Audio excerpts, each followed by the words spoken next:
This video is going to get you into the right mindset to think critically of your daily routines, aka habits, to help surround them towards maximizing your tennis game for improvement that you're seeking.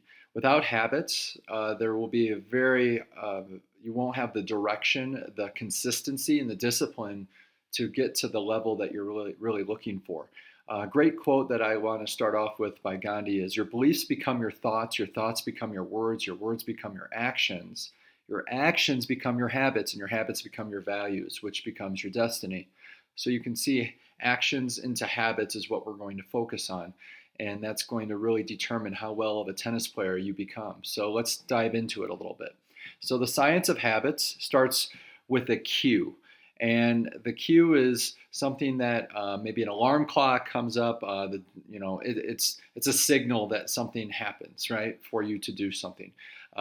Usually it's related to a certain time of the day. And you have your routine: walking the dog, cooking breakfast. You're going to practice. You're doing your stretch routine, things like that. And then you get a reward out of it, and then it kind of goes back into a little loop. So the reward is will kind of be a little bit more. We're going to look really critically at the reward, let's say, because it's not as transparent as you may think. For example, you're eating a cookie because you have a craving for sugar, and that's your reward to do that. But I think that we can dive into this a little bit deeper so you can get a better understanding of why your habits happen and how we can change them. Before we do that, though, let's look into making new habits. All right. So the first thing we want to maybe focus on is the cue. I think one of the recommendations that I've read about and that I've done that helps out a lot is trying to associate new habits with old ones, because you already have cues that are in place and routines and rewards and all that. So for example, you have your favorite TV show. Every Monday you watch it, or maybe it's every day of the week you have a certain thing you're doing. We're just going to use a TV show for an example.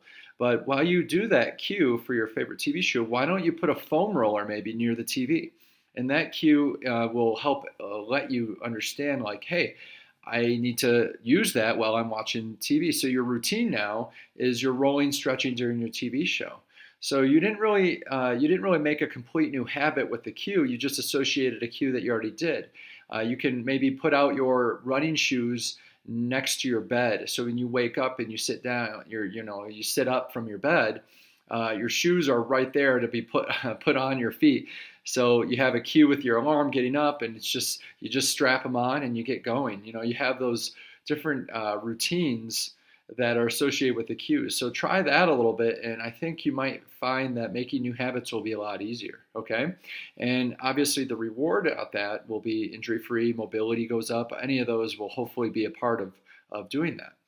All right, so another way of thinking about making new habits, other than associating them with habits or cues you already have, is to think of an identity that you want to be.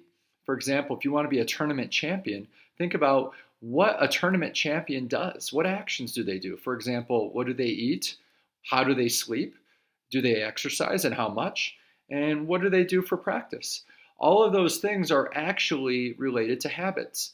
So if you can start associating yourself with someone you want to be like in tennis, or maybe not just a specific person, but the identity, like a tournament champion, like I said, I think that will really help you get an idea of what direction you need to do. It kind of gives you purpose and discipline with direction all in one, by just kind of thinking, okay, what would that person do in my shoes right now? Well, that kind of leads you to the direction you need to keep becoming a better tennis player. Okay, so keystone habits is something to think about. Let's go into not only adding new habits but breaking bad ones. So there's a lot of cool science related to it, but let's focus on the whole idea of it is we're trying to get rid of the behavior, which is the routine, the behavior you want to change. Okay, so that would be, you're eating, like, I'm always going to eating cookies, but it really could be anything.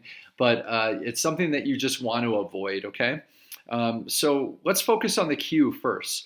So usually the cue kind of starts the whole routine. Something initiates you wanting to do something that's maybe unhealthy. And here are some questions that I would recommend you looking at. So, what location does that cue come about? Is it a certain time of the day? Is it an what emotional state are you associated with during that cue? Other people, are they around? What's going on? And what do you do exactly after the routine? So when you go through all those checklists, you're gonna have to do it a few times. Every time you're doing, like, maybe you want to stop getting on Facebook, or every, like, you're doing, so let's just say social media. You're doing social media right before bed, and lo and behold, you lose sleep. So you got your location, time, emotional state. Maybe it's you're filling some time that you, from boredom, maybe, or maybe it's something that you need to start doing a consistent, talking with some family member or something like that to get you going in the direction of changing your cue so that you can kind of be more critical thinking about it so that your routine changes. Another way of looking at it too is focusing on the reward. So looking at the reward and seeing how the reward, just changing it, can help you understand where that would go in terms of, does the reward, such as a cookie, represent something else you want? So maybe you're just filling in time, like I said. Maybe it's boredom. Maybe you're not getting a lot of sleep, and that would change your whole reward and routine, your routine reward system. There's a lot of things to do, but basically change it and see if you notice something, like maybe it's like you go for a walk during the mid-afternoon when you're craving something unhealthy, and that walk gets you to not want that reward anymore. So you just found a different reward to associate with what you actually just wanted to get your blood flowing, and that routine now is changed to a better habit. So looking at the cue and reward to change the routine is something I highly recommend you doing for breaking bad habits. All right. So the whole idea is, can you replace routine with something different? All right. So that's the big idea for breaking bad habits. Another way of doing this is looking at changing the environment to change the behavior. For example, you have two situations. You want to eat healthy, but you have candy also available. So what do you do to eat healthier? Well, you want to think of changing the environment to make it easier for you to do the right decision. So basically, make it really hard. Clean out the pantry. Have it be at a gas station you have to drive all the way over to, or it's not accessible very easily for you. And you make it really easy. You have all the good foods that you want all around you. You have no choice almost to eat healthy unless you have to go through all these different twists and turns to get what you want. So that could help with changing bad habits as well. Basically, the take-home message, though, is all the people I've met that are successful in their own ways, and reading about them, athletes, it doesn't really matter, but focusing on tennis too, is there one big thing is you look at their habits and you notice that they represent what their ambitions are. And I think that's something you need to really think about. I have a quote on my board that says, organize your life around your goals and watch them come true.